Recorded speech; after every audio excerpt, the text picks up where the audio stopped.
What's up everyone, it's King Moose here with JCross X to welcome you all back for episode 25 of Class Overview. For those who aren't familiar, the Class Overview series is a collection of informative videos where we're going to be discussing the different classes in Fire Emblem 3 Houses. We'll be going over general information about each class, like their certification requirements, stats, abilities, and their overall strengths and limitations to determine their viability and what units are a good fit for each class. As per usual, these videos will be gameplay focused, there shouldn't really be any major spoilers, but I advise you anyways to watch at your own discretion, and if you haven't played 3 Houses yet, you absolutely should. This episode will be focused on the Swordmaster class. It's a 5-move infantry class with all the standard terrain penalties. Swordmaster has two very simple class abilities, Sword Fair, which increases might with swords by 5, and Sword Crisp plus 10, which increases your critical hit rate with swords by 10. In order to certify for Swordmaster, the only requirement is at least an A rank in swords, though as usual it can be gambled at a B+. This shouldn't be too hard to reach if you're using swords as your main weapon throughout the game, which I wouldn't typically recommend, but it is viable in some units. Swordmaster has only one skill level bonus, which is a +3 to swords. Objectively, this is the worst set of skill bonuses out of all the sword class options of the stage, since all the others share the +3 to swords and have at least one additional bonus on top of that. I would also argue that the +3 to swords for Swordmaster is less impactful than it is for the other classes, since it gets Sword Crit plus 10 as a class ability, which is one of the main reasons why you would want to keep raising your sword rank after certifying into one of these classes. With its other class ability Sword Fair being the S+ rank skill as well, essentially the only reason to continue raising swords is to pick up Sword Prowess 5 at A+ rank. As for promotion options, Swordmaster seems intended to be an endgame option. There isn't really anywhere to go from here, at least anywhere the skill level bonus incentivizes you towards. Mortal Savant functions more as a magic class than the actual upgrade to Swordmaster, and it has the same sword requirement as Swordmaster anyways, so overall, the skill bonus doesn't do much at all.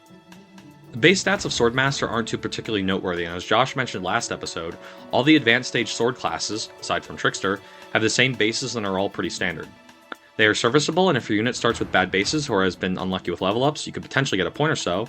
However, it wouldn't be a reason for certification, as there are advanced classes with higher bases and 1 or 2 specific stats, and for the sword classes, since they are all the same, there isn't really much to compare. When it gets interesting though, is the growth rates and boosts. Swordmaster has arguably some of the best spreads for growth rates and boosts out of all the advanced stage classes, not just sword ones. Starting with the growth rates, most notable are the 25% to HP, which is good, a solid plus 10% to strength, and a very appreciated plus 20% to speed. The two other growths are the insignificant minus 5% penalty to res and a plus 5% to charm. These growths are obviously great as they focus on some of the most important stats for sword users, namely speed. Although a small boost to either dex or luck for crit builds would have been nice, the growths are still great and you can make a case for it being some of the best at this point in the game. What's even more impressive in my opinion are the boosts. While in Swordmaster, a unit will get a plus 1 to their HP, which is obviously lower than Hero, but in turn it grants a plus 4 to speed, which in my opinion is most certainly worth it, especially for sword units. The other two boosts are solid too, granting a plus 2 to strength, same as Hero, while trading Hero's plus 1 to luck in favor of a plus 1 to dex, while still maintaining a plus 1 to defense. Overall, the bases are average, but the boosts and growths are great, and your unit's progression will most certainly be accelerated if they fit into the archetype this class is meant for. Rather than an ability, mastering Swordmaster grants you access to the combat art Astra, which is only usable in the Swordmaster class, but it also does not take up a combat art slot. Using Astra costs a very high 9 durability, but upon use, it triggers 5 consecutive hits with your equipped sword. However, each of these individual hits takes a hefty penalty, with hit being reduced by 10 and might reduce down to 30% of its original value. Since it hits so many times, it greatly benefits from both of Swordmaster's class abilities, applying Sword Fair multiple times and having many chances to roll for crits. So even if it wasn't exclusive to Swordmaster, this would still probably be the best class to take full advantage of it. It's hard to sugarcoat things when talking about Astra. To be honest, it's just not a very good combat art at all. It can occasionally be strong if you get lucky with your hit and crit rates, but mathematically it has a lower average damage than just doubling with a sword. Since the might of each hit is reduced by so much and swords are already relatively low might weapons, Astra is even worse in maddening where enemies have both higher defense and avoid. Armored units and or shields can be brutal to play against, walling out Astra hard unless your unit has an exceptionally high strength stat. It would still not be very good if it shared the minus 5 durability cost with Hunter's Volley and Fierce Iron Fist, but the fact that it's minus 9 just makes it worse, especially since you'll want to use it with as high might swords as possible. A mediocre combat art that also rapidly burns through valuable resources is not exactly a good combination. That being said, durability is pretty manageable in this game, and Astra is still a good damage option in many cases. The fact that it hits so many times can have situational benefits, like against enemies with Miracle. Swordmaster is a pretty solid class and there are some strengths worth mentioning. Similar to Hero, Swordmaster stats are above average for the advanced stage and on par with most of the master classes. This makes it potentially usable enough for the endgame, at least in regards to its stat spreads. Two class abilities it has are pretty good too. Sword Fair is great, albeit standard for the advanced stage, and its second ability, Sword Crit plus 10, is great, the easiest to utilize of the sword class abilities, and has the most passive value given the fact that you don't need to be in certain situations for it to have an effect like Stealth Advantage. Not saying Stealth Advantage are bad, of course. All the advanced stage sword classes have great secondary abilities, but Sword Crit plus 10 is definitely the most simple. Additionally, while not exclusive to Swordmaster since anyone can get it by raising swords to S rank, which is definitely feasible since units in this class usually have a sword, at worst it at least saves you an equipable ability slot. Additionally, although we were somewhat harsh on it, Astra definitely isn't completely terrible, and will be your highest source of damage for sword combat arts, which really isn't saying that much, but at least will be your go-to kill option for swords in general, assuming you aren't doubling. There are also a couple of units who can abuse the fact that it hits so many times due to their crest, and I'll be going into that in a little bit later. Swordmaster is a decent class, but unfortunately has a few glaring weaknesses. Since it seems intended to be an endgame class, being stuck at 5 move on a melee class is not great to say the least, as we previously addressed with Hero. There are various pieces of utility that can help out units with poor movement, but you have to invest a lot of resources into a Swordmaster just for them to be able to keep up with your Wyverns and Paladins, and honestly I'm not sure if the class has enough advantages for it to be worth the effort. Also, as I mentioned before, the skill level bonuses are objectively the worst of the sword class options. In addition to that, I would argue that it is also the highest investment advanced level sword class to certify into, aside from arguably Trickster.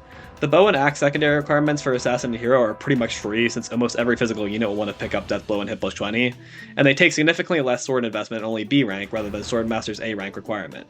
It may be worth the extra investment compared to Hero, but compared to Assassin which has better movement, I personally believe that it falls a little flat. As for the mastery, I think I trashed on Astra enough already that you can probably understand why it's not that good, but I think the worst part about Astra is the opportunity cost. In the same amount of time it takes for you to master Swordmaster, you could be mastering Sniper or Grappler instead, and their exclusive combat arts, Hunter's Volley and Fierce Iron Fist, are among the absolute best combat arts in the game. They are better by such a colossal margin that it just makes Astra look pathetic in comparison, even if in vacuum it's a decent combat art. Swordmaster is a pretty straightforward 6 out of 10 for us. As an endgame class option, its combat performance is solid enough to keep up with some of its closest competitors, although in our opinion it's still outclassed by Assassin mainly due to the better movement, and a bit because of the higher level play with stealth. Swordmaster at least has the better stats and a simple yet reliable secondary class ability though. As Josh mentioned earlier, the certification can be a bit annoying, and it is unfortunate that Swordmaster only has a skill rank bonus in swords, as once you hit A+ sword for the final level of sword prowess, S and S+ just give you the class ability of Swordmaster funnily enough, so you can't really easily pivot to another class after Swordmaster if you wanted to. However, unlike here which only has really one specific niche, Swordmaster at least has a few good categories for units who actually want to use the class. First and foremost, our standout recommendation has to be Catherine for this class. She starts in this class well before the advanced stage even begins, being recruitable as early as Chapter 4, meaning she has more time to take advantage of the great growth this class has. She also starts with Thunderbrand, a great relic not purely because of stats, but the fact that it functions as a brave weapon. Additionally, its signature combat art, Forging and Strike, has a plus 30 crit to synergize with Sword Crit plus 10. It's also important to mention that Catherine's crest, the major crest of Charon, is great with Astra as well. Crest of Charon, when it activates, boosts the damage of combat arts by a flat value of 5, and since she has the major crest, it has a 70% chance to activate. Given the fact that Astra hits so many times, it's likely the crest effect will trigger multiple times, greatly boosting the damage the combat art can do with her. Moving on to other recommendations, our first category is just your standard statistically strong physical unit that has a boon in swords, those being Byleth, Felix, Dimitri, Petra, and Yuri. These units may have better options, but they can definitely perform in Swordmaster. Fair warning about Dimitri though, as Astra might make him more lore accurate, causing him to break multiple swords given his crest, but at least he'll get the job done. Our second category are units who can abuse Astra better than most due to their crests, those being Hilda, Sedith, and Ferdinand. The crests they bear are the crest of Goneril for Hilda and Keyhole for Ferdinand and Sedith. Both of these crests do the same thing, that is having a chance to prevent enemy counterattacks when using combat art.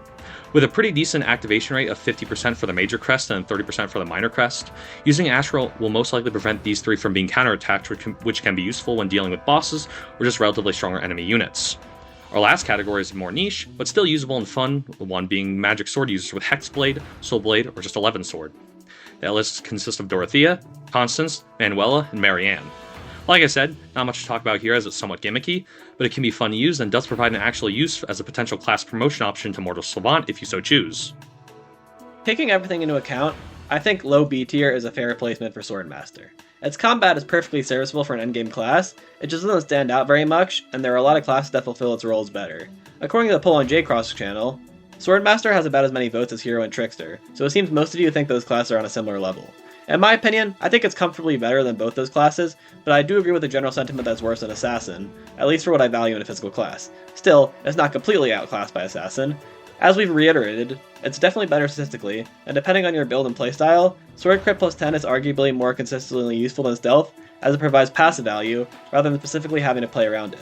I've been pretty harsh in the class in this video, mainly because the way Astra works is really frustrating to me, but I do think Swordmaster is overall a solid class, even though I think swords are a little underpowered in this game for the most part.